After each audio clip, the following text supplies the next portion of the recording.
Hey, movie lovers, this is Kyle, host and producer of the Movie Wars podcast. We're not just a movie review podcast. There's plenty of those. On Movie Wars, a panel of stand-up comedians blends humor with deep film analysis using their unique war card system to grade movies across key categories. Each episode delivers thoughtful insights and spirited debate, offering a fresh comedic take on film analysis. New episodes drop every Thursday on all podcasting platforms and YouTube. Deeply researched, gut-wrenchingly funny, you'll love Movie Wars. Movie Wars. I'm Bo Maddox. I'm Bo Maddox.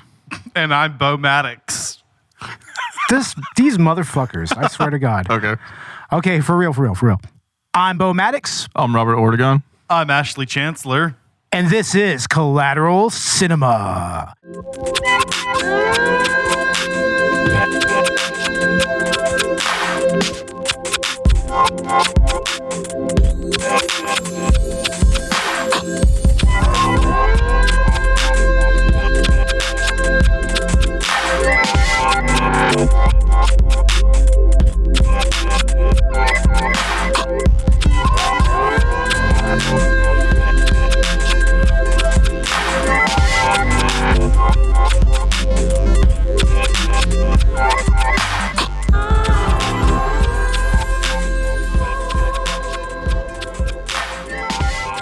Welcome to Collateral Cinema, the only movie podcast that matters, where we focus on good movies, bad movies, and everything else in between in the world of cinema. We are podcasting straight from somewhere in South Texas, and yes, my friends, we are a 420 friendly podcast. So whatever you have, be it dabs, blunts, bongs, or joints, smoke it if you've got it.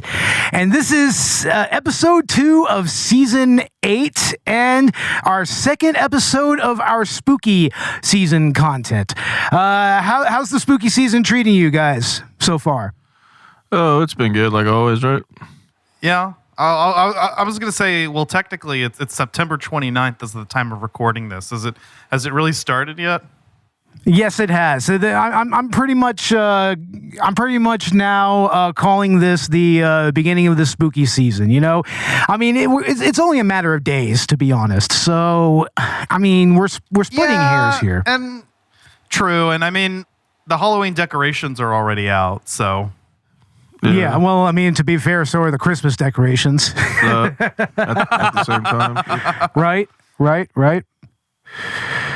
But yeah, like we said, this is episode 2 of our spooky spectacular during the entire month of October, which leads up to our Halloween episodes featuring Halloween 5, The Revenge of Michael Myers, and on our director's cut Halloween content, we're going to do Terrifier 2, because by this point we would have already talked about Terrifier, but I mean, we're recording this episode before that, so yeah, it's a little wonky, but what are you gonna do, right? I mean, we work around our guests' scheduling, so yeah. Got to. Exactly. And the movie that we are talking about was chosen by Robert, and it is a perennial horror classic. I mean, this is like... It's pretty much essential horror viewing. Like you have to, if you want the full history of the slasher genre and of a bunch of other different types of genre, and even just kind of, the sensationalism of exploitation filmmaking, then you can't go much further than Texas Chainsaw Massacre, right?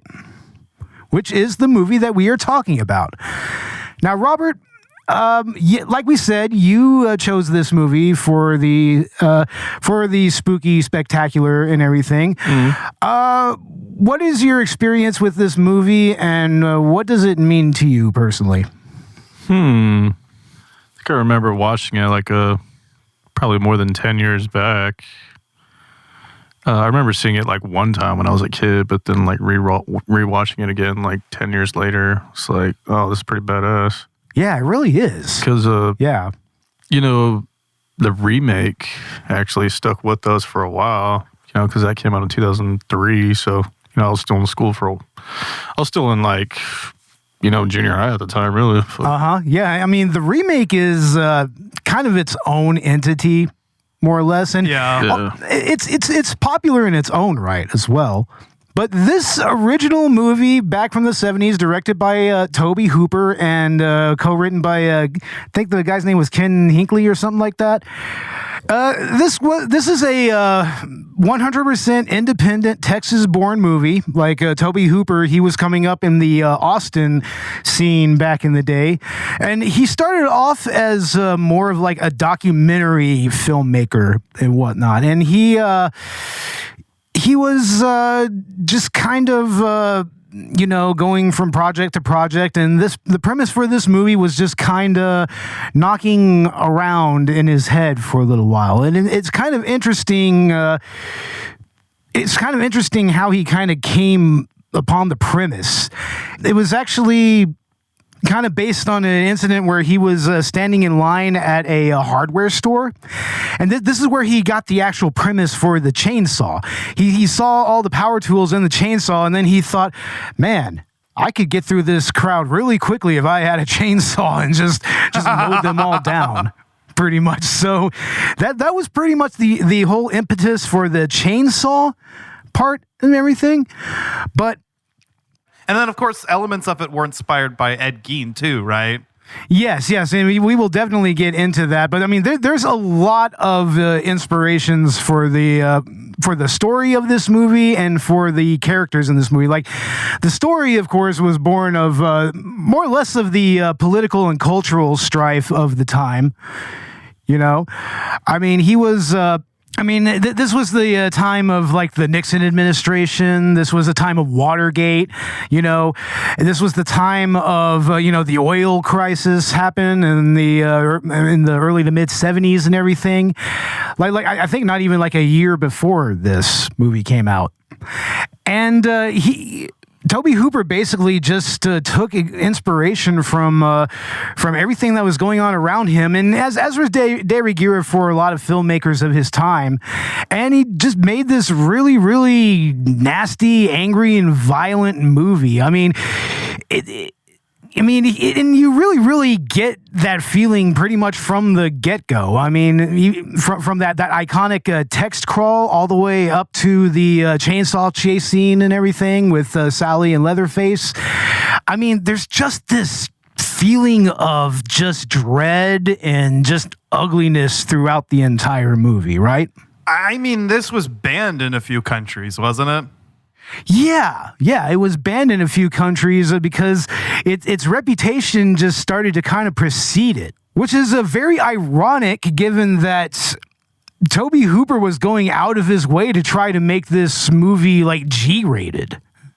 That's what I heard, yeah, was that because, like, if you look at the actual kill scenes, they're not that graphic. Most of it is implied more than anything, and it's really not that violent. It's just very disturbing all the way throughout. And I think the reason it feels that way is because there really isn't any sort of supernatural element or any part of this plot that really breaks the limits of reality. This definitely feels like something that could happen, and especially with it being framed as a real story in that opening text crawl. I feel like that's kind of why it hits home that way.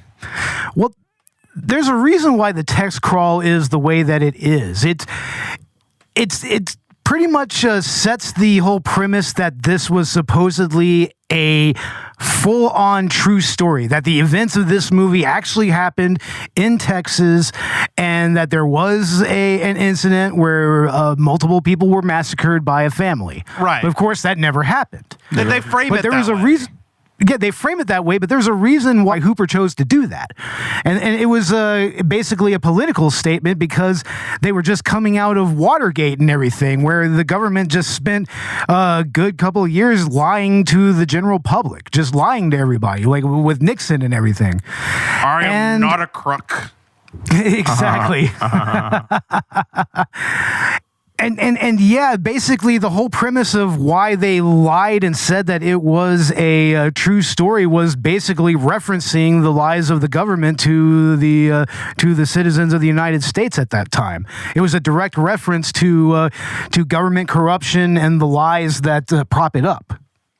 I wasn't aware of that. I just kind of thought they were kind of doing it for the cinematic value of it, like just the kind of teasing that at the audience. Like, this is a real story, Well, that's what makes it so effective, though, right, Robert? I mean, what were your thoughts on when you first saw that text crawl? And just the intro in general. Pretty much looks fucking real to me. It does, right? I mean, it makes it feel like it has gravity, right? Yeah. Makes it feel like it's a true story. Exactly. And that's helped by, like, the character performances, even in the beginning scene, They feel like real people. I mean, and I've even seen reviews go out of their way to explain that the characters aren't particularly well written or developed. And actually, I think that's why it works, because they just feel like real people.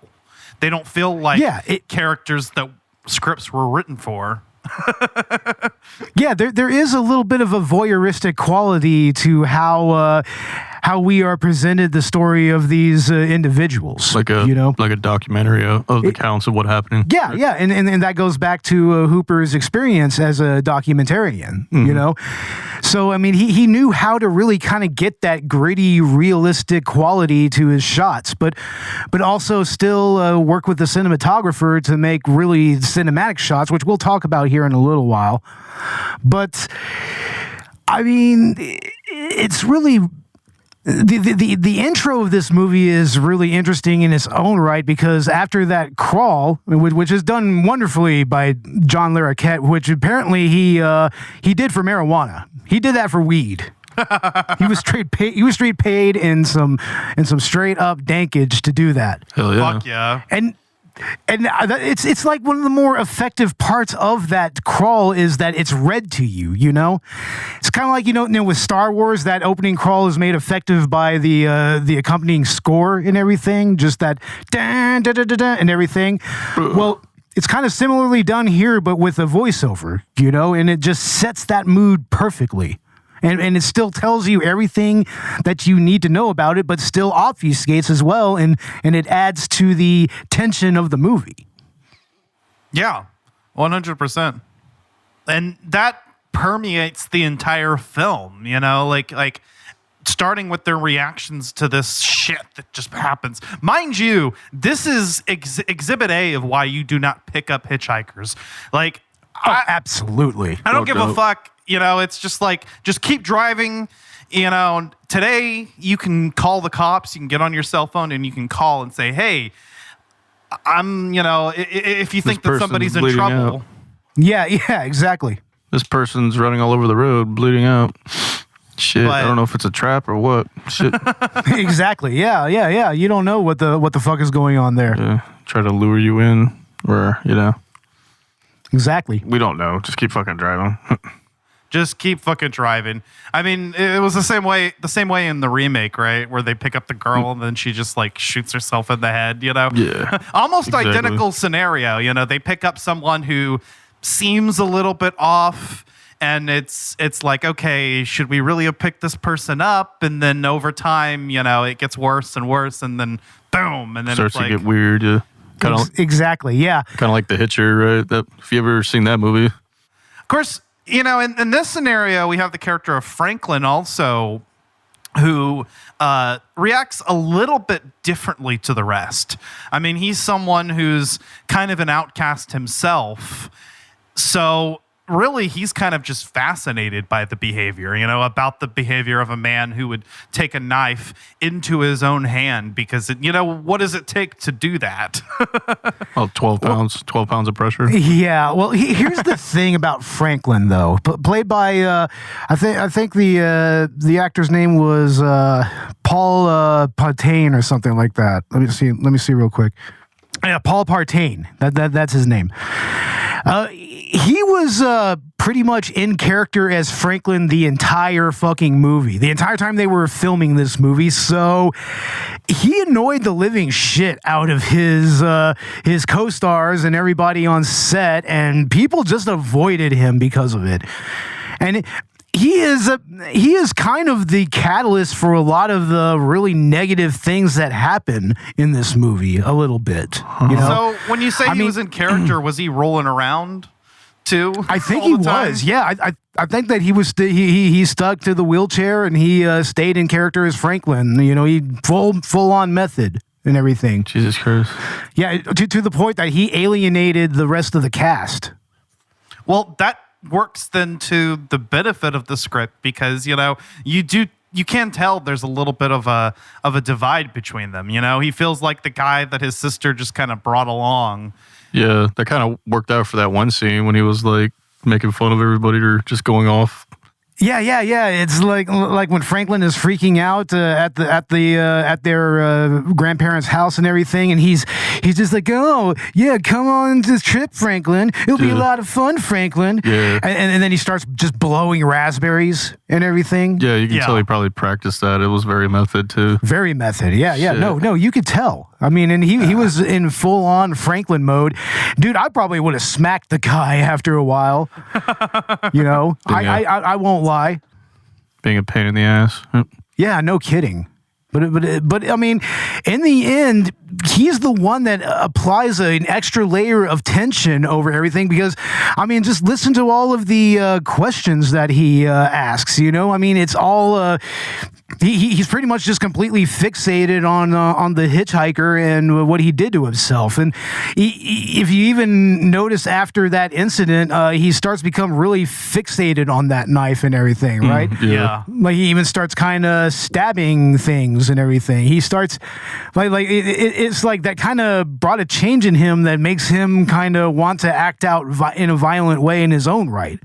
But of course, he's never able to. Yeah, I was kind of thinking that too, and he also starts to freak out whenever, that he can't find the knife.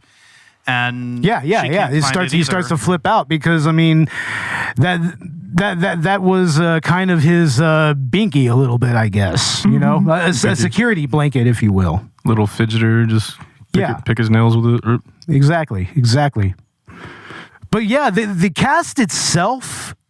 It was pretty much all local Austin actors who would work in like local commercials. Also worked on stage, like Jim Sydow, who played the cook. Like he was actually actively working on a stage play at the time. And I mean, there were nights where he had to bail and go work on the stage. The stage production that he was working on, and then come back and do some more filming with the crew and everything. Nice. So, and I'm sure it was a good reprieve because, I mean, they were filming like 17, 18 hours a day, like 7 days a week. In the Texas heat. Wearing In the the same Texas outfits. Wearing the same outfits with all the stage blood and everything on them. Smelling like shit. Like Gunnar Hansen said that he was literally having to run outside and like just puke. Throw up. Like just literally just puke all over the place because of just how putrid everything became, especially during that dinner scene. Yeah, you know, everything was cooking. The meat was cooking. Yeah, because they had those really, really high 100 and something degree weather. Yeah, and those really, really high level stage lights. You know, it's the only way you can get those shots with those cameras. Yeah, because apparently they had a really weak camera. Yeah, that wasn't really, really set up to work in dim and dark areas or without a whole lot of lighting. Those spotlights were cooking everybody then. Shit. It was, man. I couldn't imagine. But in a way, it kind of adds to the griminess of the movie, right? Yeah.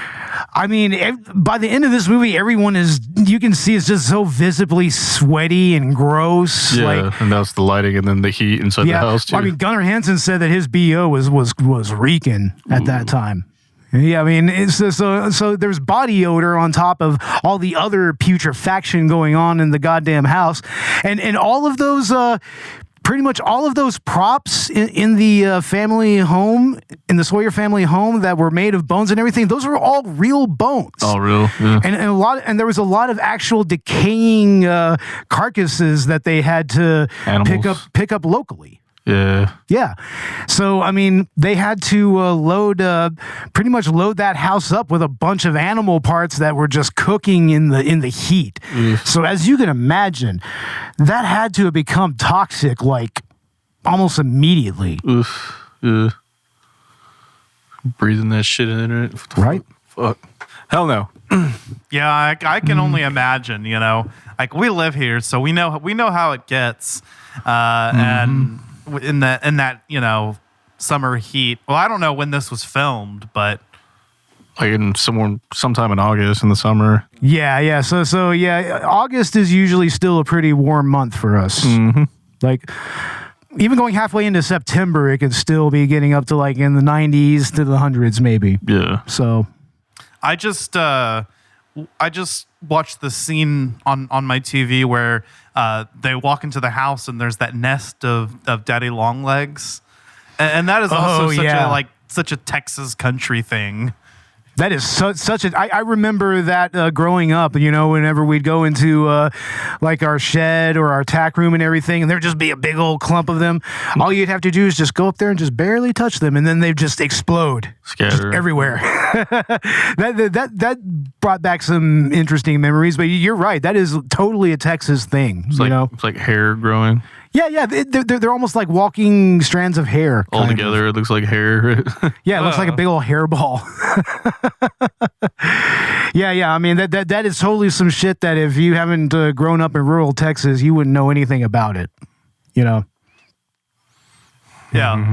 This movie has that identity all throughout it, so it's something that we can relate to, and even the fact that it's an independent film, and the way that it was shot, mind you, I think it was done quite competently. I mean, even just looking at like the camera work. Yeah, camera work, and also the acting. I mean, this was actually really competently done by the cast. I mean, Sydal, also Marilyn Burns, of course, who played Sally Hardesty. I mean, she was a film student herself, and she was on the UT Austin Film Commission, the Student Film Commission, when she made this movie. So I mean, they were already like some experience speaking here. You know what I mean? They were already pretty well experienced, if still, learning and everything. But I mean, I think that for a movie of its time and for being an independent movie, the acting is really superlative here. Yeah, it is pretty real. Yeah. I mean, especially especially with Gunnar Hansen, like when you see the desperation that he exudes as Leatherface. I mean, this is something that's obviously he's not really used to. There's just all of a sudden, it's kind of like a Scooby-Doo scenario where a bunch of kids just show up out of nowhere in a van, and now he's having to dispatch them as they trespass on his property. And there's that moment where he's flipping out in the living room. He's like, "Is there any more coming? Like, what the hell is going on here?" That was the brownies he was eating. It was the stupid the pop brownies he was eating. No, but I mean, he's just like, what the fuck do I do here? What do I do? It's like it's like my brother's gonna kill me over this. So he almost looks like a scared, forlorn kid for a little bit. Like I mean, he's just like, oh, what do I do, man? These kids keep on showing up. It's like I don't know what to do. There's too many of them. I'm used to one or two, but dude, there's too many of them. There's too goddamn many of them. Too many kids. Too many kids, exactly. Too many kids. And also, one more note on the cast. Also, we had Terry McMinn, who played the other girl. I forget her name. But, I mean, yeah, she apparently was she was discovered by Hooper in a pictorial that she did for the Austin American Statesman. I guess that's a magazine or newspaper in the Austin that was active at that time in the Austin scene. And apparently she got a call back, and they told her to wear the short shorts, and she got the gig, and she was allowed to wear the short shorts throughout the entire movie, which apparently was the most comfortable costume out of everybody. Which, yeah, I'm sure that she was probably a little cooler in a halter top and shorts, Yeah. I mean, that's probably closest to the actual Texas summer attire than anything. Yeah. That's what you need to wear. Exactly. Yeah, she must have been a bit more comfortable than the rest of them, just looking at her. Yeah. But she's but she's also part of like one of the coolest fucking dolly shots ever. Like we'll get into that a little bit, but I wanted to talk a little bit about the locations in this movie, which have become iconic in their own right. Like for one, you have the Sawyer house, which was, I believe that this was a house that was about 40 miles away from the actual gas station that they used in this. In reality. In reality, and but it's been moved since then. Yeah.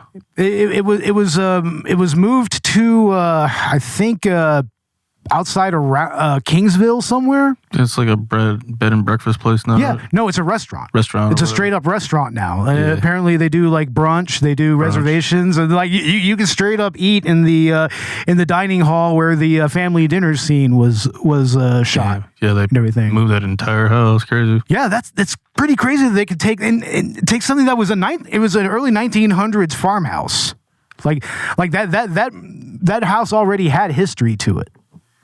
But yeah, it is pretty crazy that they can just take it up off its foundation and move an old house like that and put it on a new foundation and keep everything intact and whatnot. You know, that is really cool. Insane, yeah. Yeah, and the bed and breakfast though, that's the We Slaughter barbecue. Oh, there you go. That's what that is now. That is actually a bed and breakfast now where, yeah, you can go and spend the night there. You can go spend the night there. You can eat some barbecue if you're inclined to do that. I mean, apparently they have a bunch of kitty cats there that are pretty awesome. But, yeah, it's definitely a tourist destination. Let's go eat some barbecue, Bo. You want to go eat some barbecue? No, I don't think so, especially after eating this movie. I don't know why you would want to eat barbecue after watching this fucking movie. Because I'm hungry. You fucking weirdos. I'm hungry. You fucking omni weirdos. Yeah, I think the next time I watch this, I need to have some like sausage. I was gonna say that. I was gonna get some like sausage. Motherfucker, I showed you the Rob Agar video with all the fucking the slaughterhouse footage, and you're fucking talking about this shit. It's kielbasa, okay? You motherfuckers. You guys want some head cheese? Head cheese. Oh God, that's one of those things that I would never have even eaten before I was vegan. Yeah, that's Like just disgusting. that shit just sounds repugnant. That's the type of food that makes a person go vegan or vegetarian. Just the thought of that. The idea. Just the idea. Gross. Fucking gross. Yeah. So, Bo, what is your social commentary on this movie as a vegan? We will get to that here pretty soon. We will get to that. But yeah, I mean, it would be pretty cool to go spend the night in the We Slaughter barbecue, though. That would be kind of cool. Hell yeah. Or even just to stop and visit, because yeah, I mean, it's pretty much intact of the way that you see it in the film. Take some pictures, get out. Right? Yeah, I mean, they even have the sign up and everything. Fuck yeah. So yeah, I mean that's still a destination, but unfortunately, the abandoned house that they went to that was supposed to be the Franklin house, that burned down in like the mid 70s. Mid 70s, yeah. Damn. Yeah, so unfortunately, that is no longer standing. Yeah. And interestingly enough, like I said before, I mean, and if you understand the dimensions of the movie and everything, the original location of the Sawyer house and the barbecue, it was like almost 43 miles apart. Mm-hmm. So it's like if you understand what happens during that chase scene, that should not physically be possible. Like even with the house at its original location. Yeah. So yeah, they obviously had to kind of shrink the area a little bit in the movie. A little bit. It's fictional. I mean, fuck it. Yeah, what are you going to do, right? It's pretty much like driving from here to San Antonio and then filming. Right? Pretty much. But yeah, the special effects was very much limited by the budget here. That's another reason why this movie is kind of bloodless. Is because it really wasn't in the budget to make the really balls to the wall gory movie that they could have made here. So, and it was also Hooper's attempts to get like a G or a PG rating for this. You know, like he said that he was literally like going to the MPAA and he was literally asking them, it's like, okay, if we were going to depict a girl being hung up on a meat hook, how could we do this and still get a G rating? Yeah. which is insane to think about. Like that's an insane question to ask. Like how do we do this graphically violent thing but make it G-rated so the kiddos can watch, you know? Do it all in separate shots and leave it up to the imagination. Yeah. But I mean that's pretty much what he did anyways. Yep. But it's like there's a point where the subject matter itself just cannot be implicit and still have a PG rating. There's just no way, you know? Oh no, it's this is definitely a movie that got its reputation mostly on vibes. So yeah. But yeah, like we said, there was real animal bones that were used, and I think even some real human bones that was used in this fucking movie. And Nice. although the sculptures and the furniture that was mostly latex, any of which that's what simulated the human skin and everything. So they didn't go that far, thankfully. And everything, but yeah, the production designer was literally going around and picking up like dead animal parts off the side of the road or from farmers and everything, and was literally just kind of dumping it on the floor in this in the Sawyer house. Fuck, man. Once again, contributing to the putrid smell. Yeah, and decaying everything. animals and Yeah. BO. Ugh.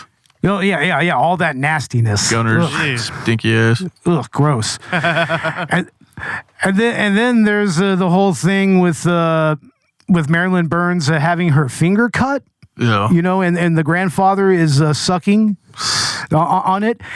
That apparently Gunner was so out of his mind, and the prop for the little blood effect that they were going to use wasn't working properly. So he just went ahead and took the knife and just cut Marilyn Burns's finger, like literally just cut it. Yeah, it was a real cut. Yeah. So that was a real cut, and that's real blood that the grandfather is sucking on. Sliced her fingers on camera. Yeah. And the scene where Paul Partain as Franklin is actually dispatched by Leatherface. I mean, not only was that thing really going, Gunner was getting it really fucking close to him, like literally like inches away from his face and everything in his body.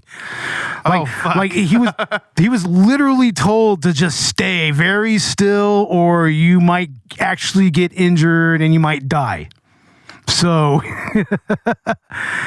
but this was the kind of movie where every single cast member pretty much had an injury at the end of it. Everybody got some kind of injury from this.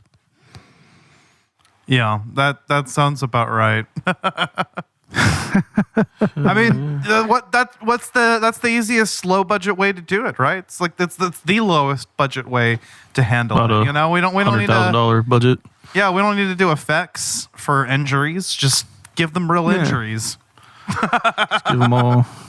Man, that's how you get like a Michael Cimino Heaven's Gate scenario where they're blowing up goddamn horses and shit. Yeah. Yeah, but anyway, yeah, about those themes. This is a movie that really has a lot of messages to it, you know? And like we said earlier, it kind of wears its influences as far as its commentary on its sleeve. You know, like for instance, like for instance, the aforementioned, allusions to Vietnam, which was kind of a common thing in the filmmaking of that era. You know, we started to have stuff like Platoon, started to have like Apocalypse Now and everything. We started to have shit like that, and a lot of the horror movies were starting to kind of reflect the violence that was being shown to the American people during that time. I mean, remember, Vietnam was really the first. It was really the first war that was really kind of televised to the American public, and the filmmakers of that time, they reacted to it, and this movie, a lot of the violence and a lot of just that ugliness, it's kind of just an allusion to just the overall feeling of the Vietnam era. But also, there's definitely an undercurrent of a critique of capitalism here because, I mean, let's face it, the Sawyer clan are a bunch of unemployed slaughterhouse workers who were put out of work because of the proliferation of the bolt gun. You know, instead of having some dude just swinging a hammer and killing these poor animals, they had the supposedly more humane and efficient bolt gun. I maintain it's not humane at all. Is it? I maintain is that. Is it at least more humane though? That's splitting hairs, dude. They're still alive when you do the bolt in the head. Splitting hairs, but we'll get to that here in a little bit. I've seen videos of that too. But yeah, I mean, if you noticed in the movie, whenever they bring out the grandfather, how they really like hype him up as this like legendary patriarch of the family who was like an excellent killer, greatest killer that was ever known. Greatest killer that was ever known, and he's basically apparently killed like 60 heads of cattle with a hammer in like 5 minutes. 5 minutes. Oh, shit. Yeah, only held up because of the other people weren't doing their job quickly enough or something. But I mean, at the end of the day, he was the entire family worked at the slaughterhouse and they were let go, and they're pretty much they're victims of industrial capitalism. You know, I mean, an industry came into town, established a presence, brought jobs to the local area for one reason or another, and they eventually go under, or something happens where they automate a little more and they lay people off, and the local area suffers. Welcome to Texas, right? Yeah, essentially, welcome to rural Texas. That was rural Texas between the last 40 fucking years. Welcome to the family, son. Exactly. That was something actually I was thinking about while I was watching this. It kind of reminded me of Resident Evil 7. So a lot. I'm sure that one the dinner sequence in Resident Evil 7 was pretty much a direct homage to this movie. That's what I was thinking while I was watching this. I was like, man, I wonder if Resident Evil 7 was like an homage to this movie in a sense. Like it's probably very similar. Probably this movie and Chainsaw 2, maybe. I was going to say Devil's Rejects feels like it too, right? Yeah, Devil's Rejects is definitely a movie that took a lot from Texas Chainsaw Massacre. Like, holy shit, right? Like a lot. And House of a Thousand Corpses even more so. I got both of those at my house. So. Oh, I love those movies. I fucking love those movies, dude. You know what? There's an episode of Torchwood, the adult Doctor Who spinoff called Countryside, that honestly is kind of similar to this too. Oh, wow. Damn. Fuck yeah. What happened was true.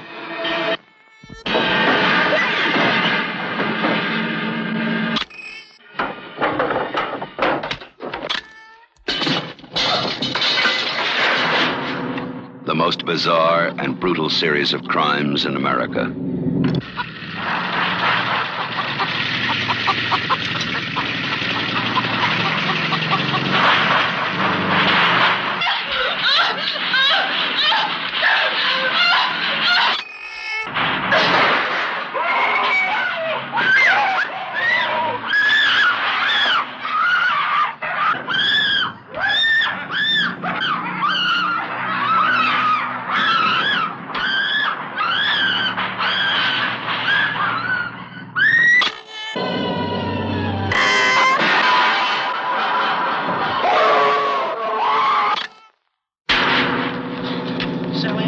Stop!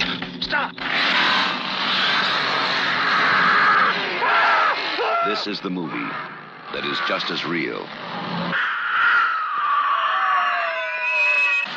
just as close, Crazy! You gotta make us stop! just as terrifying as being there. Please. Even if one of them survives, what will be left? The Texas Chainsaw Massacre. After you stop screaming, you'll start talking about it. But yeah, I mean, basically, because these former slaughterhouse workers are pretty much out of a job and they have no real means of They have no real means of making money. Like even their even the Cook's business, the gas station and everything, like even that's struggling because, I mean, they don't have any oil or anything because there was an oil crisis going on at that time. A whole shortage. So, you know, so basically this is just the people that capitalism forgot.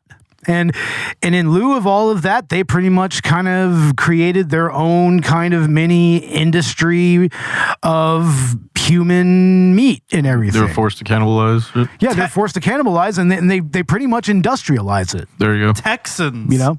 that capitalism Texans. forgot. The Texans that capitalism forgot. The Exactly. working man. Yeah. Damn it.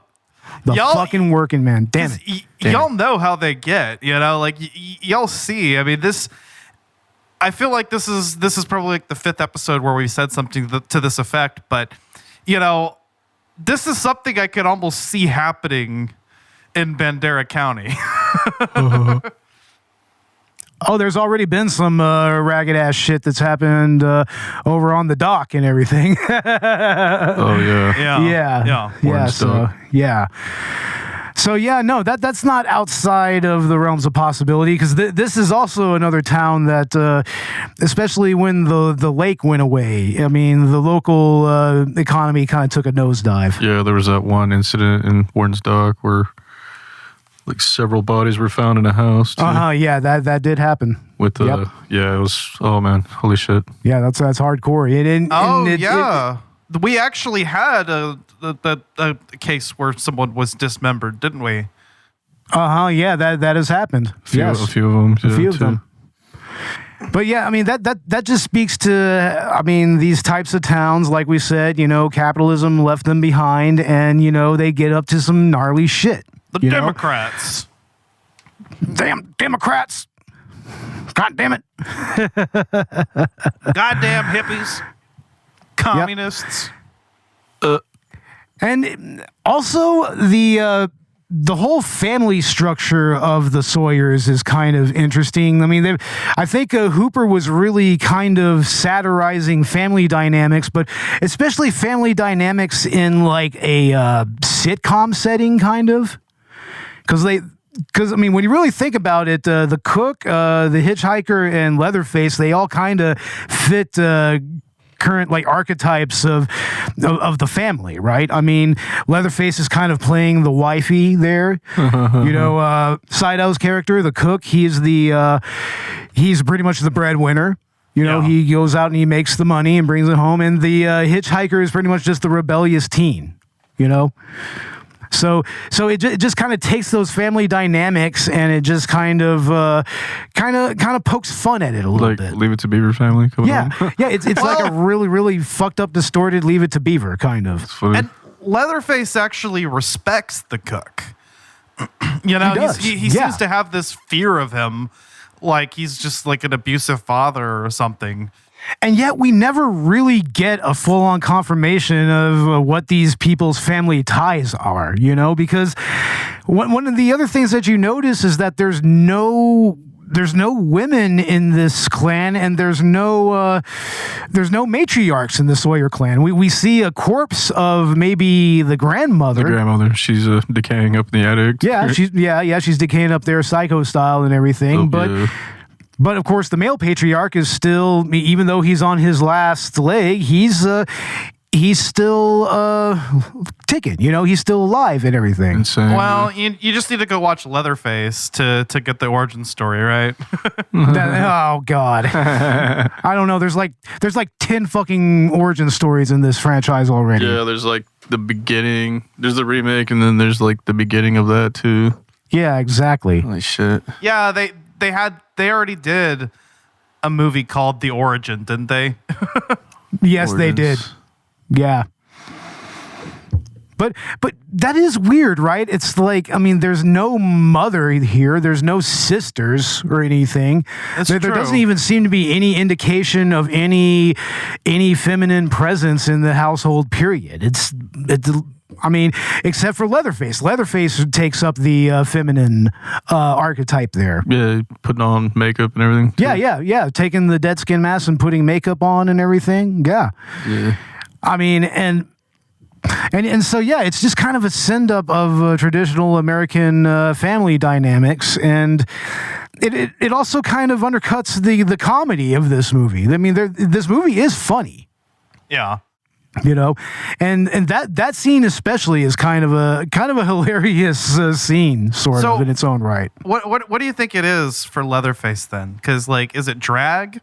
Is he genderqueer? I don't know if he. I think that he might have like the faintest concept of gender identity, maybe just the faintest. Yeah. Idea of it, but I don't know. I don't think that he sees it as purely a gender thing. I think he just sees it as a performative thing. Yeah, it's like when he puts on the mask, he's becoming that person, right? And like taking on their identity, right? So I mean, if he takes a woman's face and puts it on, then he's going to be feminine. You know, he's going to make that up, Like Terra Firma. kind of like Terra Firma, exactly. Where he just like cuts off her tits and then wears them. Oh yeah, like Terrifier. Terrifier, sorry. Yeah, like Terrifier. Oh yeah, that was crazy. Don't Cuts they off her- delve a little more into that in the sequel? Kind of, but the sequel is batshit insane, though. Yeah, Texas Chainsaw 2, that was directed by Tobe Hooper as well, and that movie is fucking insane. Dennis Hopper on there. Yeah, Dennis Hopper being the most Dennis Hopper he's ever been. Yeah. Oh shit! See, I've only seen this one. I've seen the remake, and I've seen Leatherface. Hell yeah. Oh yeah. Yeah, the Dennis Hopper one, part 2. We got to watch that one just for Dennis Hopper. Exactly. Classic. But another crazy thing about the lack of women in this movie is how it still kind of turns around and enacts a lot of violence against women in this movie. You know, I mean, the two women in this movie, they're given like the longest ordeals out of all of the characters that are dispatched. You know. Like, I mean, like for instance, the infamous meat hook scene, you know, like that's a very prolonged and very, very penetrative kind of death for her, a very slow death, very protracted and everything, while she's forced to watch Leatherface literally process her boyfriend that he just killed like a pig, you know. Killed like a head of cattle in a slaughterhouse. Hit him over the head with a tenderizer. Mm-hmm, exactly. Just completely mollywopped him and then gave the killing blow to him. Boom. Yeah, and then we have Marilyn Burns as the final girl, who's just screaming and screaming and screaming. Which, I mean, honestly, she should, right? I mean, never stop screaming, right? You know, you're just like watching this, like it's torturous, honestly. Like that's honestly where it felt the scariest to me, was her sitting at the dinner table tied up and screaming and then slowly being forced over to the bucket, you know? Like that's where I felt the most suspense. That's where I felt the most terrified. And what's most effective about that is that we're forced into Sally's point of view. We're forced into her perspective. I mean, we're right there at the head of the house, at the head of the table with her, you know, and then just seeing this incredibly insane family just doing this just so they can have some entertainment while they literally eat her friends, you know. Yeah. You know, which they mockingly fucking serve to her. You know, it's like they have her tied up and everything, but they still serve to her a big old plate of meat and potatoes. Ugh. Like, and can you imagine like waking up to, you know, that brief moment when you wake up and you haven't quite recollected where you are, you know, and whether or not what you remember was a dream. And like, as you're waking up, as you're, you know, coming into consciousness and the reality sets in, like, oh, fuck, I'm here. Exactly. Yeah, no, that terror just kind of washes right over her, right? Yeah. I mean, and that's the other effective part of that, is all of those close-up shots of her, you know, as she's just completely freaking out and losing her mind. We start getting up close to her face. We see the vessels in her eyes and everything. The trauma setting in. Yeah, it's like such a perfect example of how a person becomes traumatized. You know, of how trauma is actually, you know, experienced when it's heaped on you like that. Put fear into somebody. And credit where credit is due, it looks genuine. Like, Marilyn Burns is just very convincing. Very, very convincing. Well, I mean, Jesus Christ, everybody was driving each other insane that entire fucking shoot. That was probably genuine. That was probably her just being like, get me the fuck away from this director and these actors and everything. Like, that was pretty, and get me out of this stinking hellhole. It's like, I mean, that's probably a lot of genuine fucking freaking out, you know? Especially at the end where she's literally like just breaking down and laughing. I kind of think that that's some of the frustration of that shoot coming out a little bit. Yeah, holy shit. Like on the reels. It's like when Shelley Duvall lost her mind on the set of The Shining. Oh, yeah. Oh, Yeah. shit. Oh, man. But also, I mean, you referenced Sally as being a final girl. She's actually kind of seen as being the final girl. Like, pretty much The original. You know? Before Jamie Lee Curtis. Yeah, I mean, this is before Jamie Lee Curtis, exactly. I mean, this is right after Black Christmas, which kind of flirted with the final girl archetype, but didn't go full on with it. But yeah, this is typically what academics and horror fans would consider to be the first proper final girl. Set the stage for the final girl. And also set the stage for the slasher tropes that we see going into the 80s, you know? For the chase scene, right? Like, Yeah, like you know, the bad place, you know, like the fucking Sawyer house, you know, the hapless victims, you know, and how they're still stalked by an implacable man with a phallic penetrative weapon and everything. So yeah, I mean, this is pretty much what established those tropes going forward. You may be a final girl, but she is the final girl. The definitive, She's the final girl. the original. the definitive article, you might say. Precisely. The one and only.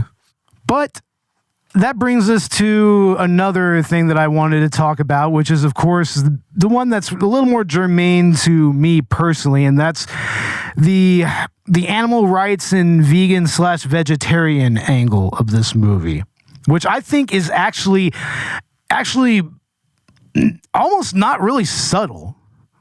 I mean, for fuck's sake, we have a dude in a butcher's apron, literally like braining a dude like a pig, and we're even hearing pig squeals throughout the entire sequence. Yeah, those fucking sound effects, man. Yeah. I mean, it's just pretty much pig squealing and everything. Insane. But yeah, I mean, from that, and also just the that one view that we get of the stockyard with all of those cows. They're just all pinned up. They're all like hot. I mean, they're pretty much kind of, when you think of it, in the same situation that Sally's in when she's captured by the Sawyer clan. You know, About to be made into delicious burgers. you bastards! Oh yeah. Oh my God! How you can watch this movie and not be vegan or vegetarian afterwards? I don't know, dude. Tobe Hooper swore off meat after this. Leatherface burger and Leatherface fries. Oh my God! God damn it, man! God damn it! God damn it, guys! You're ruining my analysis. Damn it! All right. Hold on a second. I'm going to order some McDonald's on DoorDash. Oh, God damn it. Oh, hell yeah. But yeah, these people are pretty much in a cattle car, kind of. You know, you can see the van is kind of symbolizing the cattle car, and they're being pretty much led to the slaughter and everything. And there's animal motifs throughout this entire movie, even going from the initial first scenes of the movie. You know, I mean, we see that dead armadillo First off, and then we see there's all kinds of dead animals all over the place, and even in the Franklin home, I mean, there's wallpaper with a bunch of animals that Sally refers to and everything. I mean, animals and animal motifs are all over this movie, and even the implements that are used to dispatch the Sally and her friends. I mean, they are typically the old school slaughter. Like I don't know how chainsaws were used. I mean, I think that was just used because it was just cool looking. I was about to say, but I mean, yeah, you got meat hooks, you got braining hammers. I mean, you've got meat grinders and everything. I mean, it just shows you just the pure, just raw putrefaction that goes into killing and processing a thing to eat it, and it forces the viewer to kind of be put into the perspective of an animal that is at the mercy of a person whose livelihood is dependent upon killing them, and that's what's going on here. Even with the whole frustration that Leatherface is having, with all these people just randomly showing up, I mean, in the end, he still processes them because I mean, it's really the only thing he knows how to do, and it kind of goes into his overall way of life and everything, So yeah, I mean, it really just kind of forces you into the victim status of those that are slaughtered by industrial means, and also, I mean, the cannibalism itself, it's only really subtly alluded to, we're the ones who are actually kind of forced to put two and two together early on. Like when we think that Sally has made her escape, she got back to the gas station and barbecue restaurant, and the cook seems nice at first. Seems like he's going to help her, but then there's that lingering shot of all those meats cooking, and they're very indeterminate cuts of meat, right? Yeah, mostly sausage. I've got that scene actually on the TV right now. Oh yeah, that's fortuitous. Yeah. I mean, it just lingers on that. And then you start to kind of be like, wait, is this kind of like a Hansel and Gretel type of thing that's happening here? Yeah, holy shit. Yeah, so yeah, I mean, the vegetarian angle is actually, I think, probably the least subtle theme in this movie. But another thing that I wanted, before we go, that I wanted to touch on are the themes of cosmic horror that's kind of alluded to here. Now, I mean, there was I forget what YouTube video it was. Hold on a second. Cosmic horror. Yeah, there is kind of a argument that Texas Chainsaw Massacre can be kind of seen as a cosmic horror. Okay, yeah, it's by a YouTube channel called the Checkpoints Show, and he posited that this movie has a lot more in common with cosmic horror than previously thought. Like, especially with all the references to astrology and to Saturn being in retrograde. Yeah. And if you recall, Sally is actually said to be a Capricorn. So, and Capricorn is supposedly in astrology, which I mean, I don't personally believe in, but in astrology, unless you're the Zodiac killer. Yeah, you're right. It's just zodiac racism. That's what astrology is. Zodiac racism. What the fuck? What the fuck, basic, dude? And it's basic white girl science. Oh my god! Basic white girl science. Funny. So is this the ultimate white girl summer? Is that what you're saying here? That's hilarious. The ultimate, the one and only. It's funny because astrology hasn't changed since 1974 either. No, it hasn't. Not at all. There's been no gains in that field at all. But yeah, I mean, apparently they made an argument that, that even if this is kind of more of a human monsters type of movie, that it does kind of have this aura of cosmic malaise and everything. You know, just the fact that throughout the entire movie you just have that bad aura, you know, that you know, sometimes supposedly the stars can just align against you and you could just be completely fucked by the cosmos, like or something like that. Cult of the Thorn, right? Yeah. Kind of like the Cult of the Thorn a little bit, but it's more like Lovecraftian horror, you know, which had a lot. Which had some stories, which had like local villages and like various people just kind of being negatively influenced by an outside cosmic force to do really, really heinous shit and everything, you know?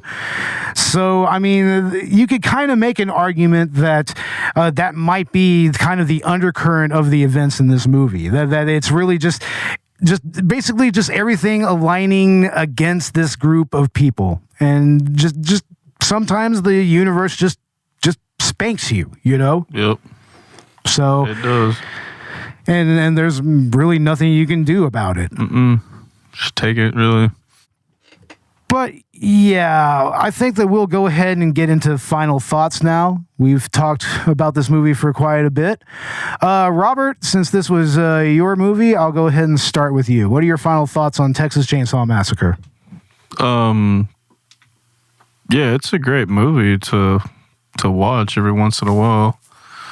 Like, I guess throwing it on now, dude, it's probably been like a few years for me. But, yeah, if you want to get into a horror movie, yeah, I'd say put this on. I mean, everybody has to see it at least once, you know? Yeah, this is just one of those life's blood of horror type of movies, right? Yeah, the original. Oh, we're like, forgot about the Next Generation one, too. Oh, yeah, the one with Matthew McConaughey. Oh, that's that's actually one of my favorite sequels out of this franchise, honestly. Renee Zellweger, too. Yeah, and Zellweger. But yeah, I mean, I used to see these films like at your local Blockbuster, like right on the shelves. They were right next to Friday the 13th. You know, the horror section was a huge thing when we were kids. Right? Yeah, this was one of those quintessential rentals. You know, yeah, like you had to just grab it, and then that made for a good night. You know, maybe a little double feature with like Nightmare on Elm Street or Halloween or something like that. The Town That Dreaded Sundown, right? Exactly. That would be perfect. Yeah. Oh no, that'd be absolutely perfect. Yeah. All right, Ash, what are your final thoughts on this movie? Very visceral, very real. 100% a quintessential slasher, if not the quintessential slasher. I mean, this is really where it all starts in a lot of ways. So, and honestly, it holds up phenomenally well as something that's filled with terror.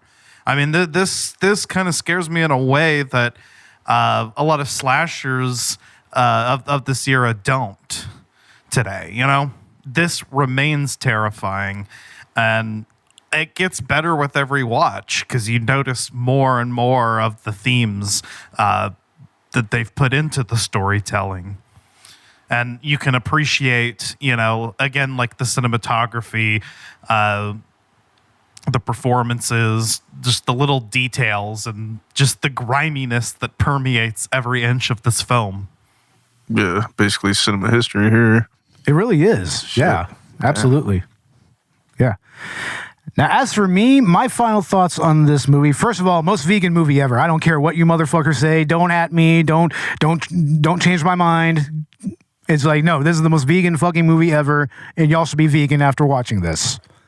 Robert. I'm like horny and hungry. God damn it. Motherfucker. God damn it. Sorry. Need to go beat my meat while eating some meat. Gotta go tenderize my meat. Oh, you motherfuckers. Spank my meat. The shit I go through in this podcast. Slap the hand to it. God damn it. But yeah, I mean, like we said, this is just such an essential movie that if you haven't watched it, what the fuck are you doing? Yeah. Like if you feign to call yourself a horror fan in any way, I mean, this is such an important movie to the development of slasher movies, and also very influential as far as the actual directorial style and the cinematography. Like this has one of the greatest dolly shots ever. That shot right after Kirk is killed, and then you follow his girlfriend, and the house starts to get bigger, and it starts to dwarf her a little bit and everything as she gets closer. That is one of the coolest fucking shots ever, and there's so much interesting visual illusions in this movie. Like for instance, that the clock that has a stake put through it, basically saying they're out of time and everything. And also, there's just so many great instances of camera movement and just pans being used to full effect, to force perspective and everything, and then all the way to the point of view shots that we get in the family dinner scene from Sally's perspective and everything, and also just the all the different themes in this movie, the themes of vegetarianism and veganism, the themes of political strife and turmoil, and the themes of possible cosmic horror throughout and everything that we alluded to. It all comes together and makes for a movie that is so deeply artistic that you wouldn't think so, especially from a movie that was initially so reviled and so banned and everything, but it's still so bloodless even. And I mean, there's so many shots in this movie and so many directorial choices in this movie that I see manifesting in later horror movies and everything. I mean, this was very influential, like way more than people probably are willing to admit these days. I mean, a lot of people, they heap praise on Halloween for its influence, but this was the first one. This was before Halloween, And this movie, to me, is just such an important movie that it's almost timeless in a way. Yeah, I think it withstands time. And also, there's one thing that I wanted to say here is that I almost kind of have a little personal connection to this movie because my dad was one of the penultimate steel guitar players in Texas for many years, and he played for the Archie Blue and the Silver Cowboys, which is a very well-known kind of honky tonk, the Silver Dollar Bar in Bandera, Texas. And he has a song on the soundtrack here. It's called Daddy's Sick Again. Now, I don't think that my dad actually played on that recording, but it is kind of interesting because, I've personally met the guy. I mean, he was my dad's employer for many years, for close to like 14 or 15 years after my dad got out of the military. So that's kind of a little interesting little connection that I have to this movie, So, yeah, this movie is kind of interesting and important in my cinematic worldview and everything. So, yeah, if you're a horror fanatic and you don't have this movie yet, what are you doing? Pick it up or watch it on Tubi. It's free on Tubi. So is part two. Yeah. So yeah, you owe it to yourself to watch this movie because it's such an important part of the history of horror cinema. Americana. And it's pure Americana as well. Well, anyway, that is our review and analysis and discussion of Texas Chainsaw Massacre. Ash, what's going on with Collateral Gaming at this moment? Oh, I'm so glad you asked, Bo. Well, by the time this is out, we should already have out our 2-part season premiere on Doom 1993 and Doom 2016. And a couple game launch reviews as well. The Ace Attorney Investigations collection, as well as the brand new Legend of Zelda Echoes of Wisdom. I say brand new because at the time of recording this, it's been out for only a few days, and it is a masterpiece. So is Ace Attorney Investigations 2, which I'm enjoying for the first time as a localized release. So yeah, check out those episodes, and also our spooky month. We are going to be covering the Silent Hill 2 remake. So part 1 will be a spoiler-free game launch review, and part 2 will be our full spoiler review. And then for our Halloween special, we are either doing the Callisto Protocol or Amnesia, one of the two. As of the time of recording, we haven't quite settled on one or the other, but we will. Oh my God, Angela is so fat though. Angela's fat. She's a fat character, and that's gonna make Silent Hill lame and gay or something. Oh shit! That's according to Silent Hill fog posting and Silent Hill bread posting. Oh, yes. And we should have some kind of bonus round figured out for the Halloween season as well. So stay tuned for that. I would like to have a hand in that. I was on the bonus content last year, so. Yeah, I'll probably be relying on you to offer a suggestion. You know, maybe we can get into some retro horror games. I'm definitely down for it. I might have something in mind. I might. But yeah, that's what's going on with Collateral Gaming. Robert, anything going on in the short film department? oh no, No? retired. You're retired? Yeah, Okay, we retired Robert, I guess. retired. Yeah, his Retarded? back is hurting. Retarded. Oh, no. No, I'm just gonna. I gotta wait a second, then make another comeback like John Travolta. What the fuck?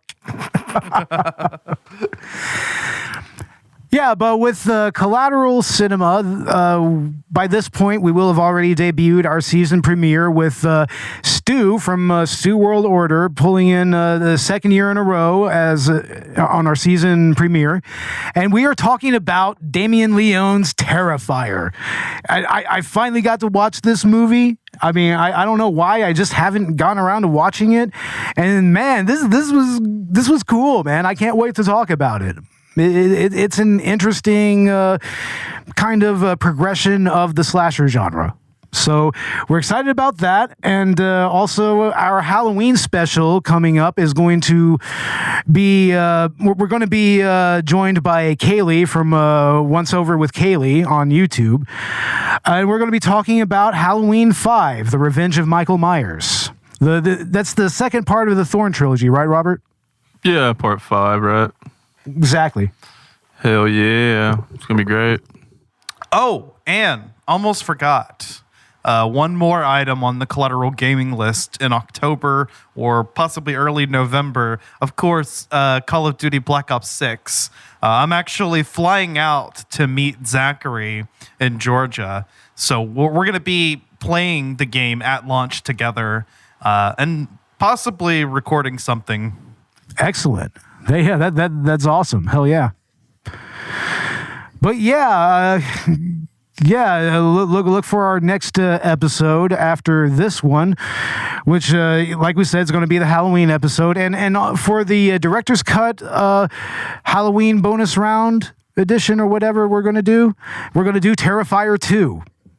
So yeah, we're going to talk about the sequel to Terrifier on the Halloween director's cut episode. What do you think, Robert? Gotta watch it. Gotta watch it, man. We got to. Like, seriously. But anyway, yeah, that was our second episode and everything. Yeah.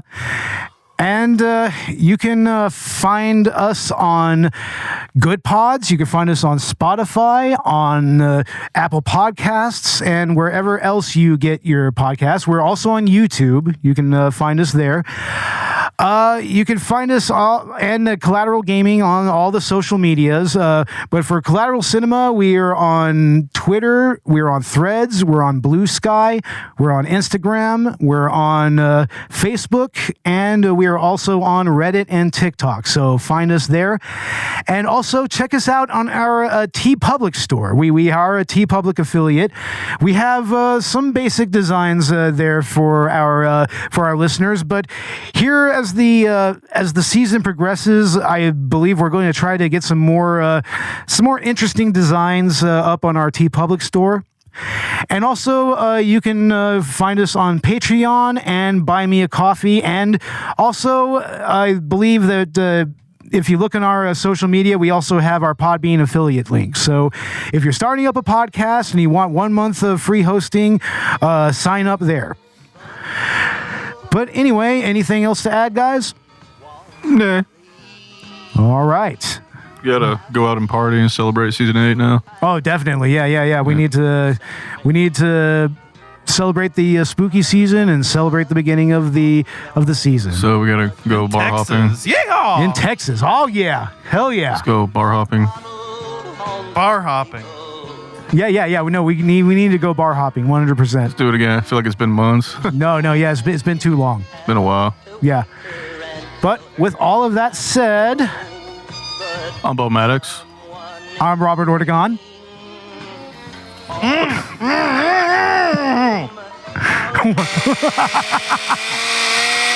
Holy shit. Oh, holy crap. Yeah, I guess we're Collateral Cinema or something. Yeah, laters, everybody. See ya. Peace. Bye.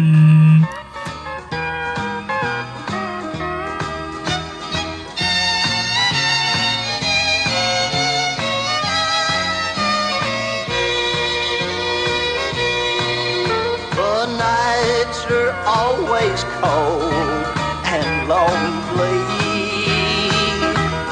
Wife won't hold me close and love me. I look around for love that's so free. And you know, they always seem to like me. It hurts to know the kind of life I'm living. It seems in life sometimes you can't win. A victim of sorrow, drink, and sin. How it hurts to hear her say that he's sick again.